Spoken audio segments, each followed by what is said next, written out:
హా! నేను దిగేసరికనే 3 అయింది. ఆకలి దంచేస్తుందిరా అంటే, మండికి పోదాం అక్కా అని తీసుకొచ్చిండు.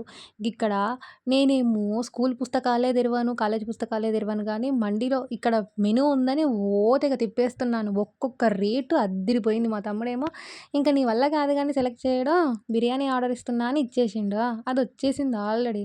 కంచం ఏం తింటుంది అని ఒక రీల్ చేద్దాం అనుకున్నా. కానీ ఆ చీకట్లో కనపడట్లేదు అసలకి. మొత్తం చీకటే ఉంది. పర్లేదులెండి. బిర్యానీ మాత్రం అద్దిరిపోయింది. నేను ఫస్ట్ టైమ్ తిన్నా. నాకైతే నచ్చింది. ఉన్నదే బక్కగా. బిర్యానీ తిన్న బలంతోన నా బండిని లేపుదామనుకుంటే, ఆ బండి ఇంచు కూడా కదలట్లేదు నాకు. ఇంక "నువ్వు బండిని నడపలేట్టేలే అని పక్కన కూర్చో" అని మా తమ్ముడు నన్ను పక్కన కూర్చోబెట్టి జూడియోకి తీసుకెళ్ళిండు. ఆ జూడియోలో ఎన్ని ఐటెమ్స్ ఉన్నాయి గానీ, అదేంటో ఒక్కటి నచ్చలేదు. కాస్ట్ మాత్రం ఇంతింతుందిరా బాబు! ఆస్తులు అమ్ముకోవాలేమో జూడియోకి రావాలంటే అనుకున్నా నేను. మా అమ్మని తీసుకొస్తే మాత్రం "ఇయన్నీ ఏంది ఈడున్నాయి" అన్నట్టు అంటది. అట్లుంటది. దాంట్లో కొనలేక నా బడ్జెట్‌కొచ్చే బెల్జియం తాగేసి, చలో అనుకుంటా వీ2 మాల్‌కెళ్ళినాం. అక్కడ విశేషాలు రేపు చెప్తాను. బెల్జియం అయితే సూపరుంటదబ్బా ఇక్కడ. చాలా బావుంటది. ఇక్కడ చాలా అంటే చాలా బావున్నాయి బట్టలు. నెక్స్ట్ వీడియోలో చూపిస్తా. బాయ్.